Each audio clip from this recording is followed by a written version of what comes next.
Good day mga ka-Oragon!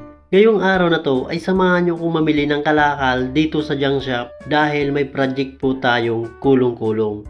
Bale dito pala kami bibili ng malalaking bakal na siyang gagamitin sa paggawa ng kulong-kulong. Kasi hindi naman tayo pwedeng bumili ng buuhan sa hardware dahil hindi naman magagamit yung matitira.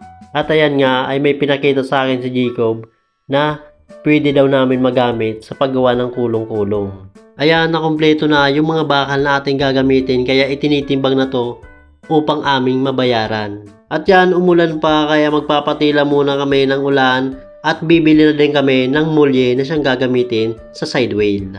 At pagkatapos ay dumiretso naman kami dito sa hardware upang bumili ng mga tubo at iba pang kakailangan natin sa paggawa ng kulong-kulong.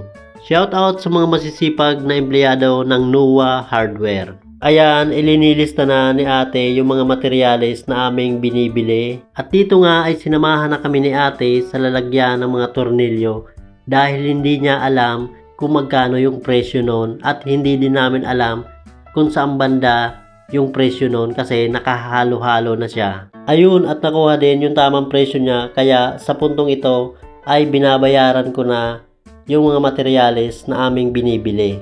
At pagkatapos ay dumiretso na kami dito sa likod upang ibigay itong order slip para ma-pull out na yung aming mga binibiling materyales at maikarga na din dito sa aking kulong-kulong.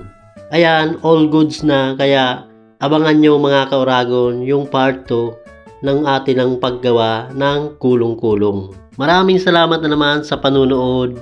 Magkita-kita muli tayo sa susunod na video. Peace!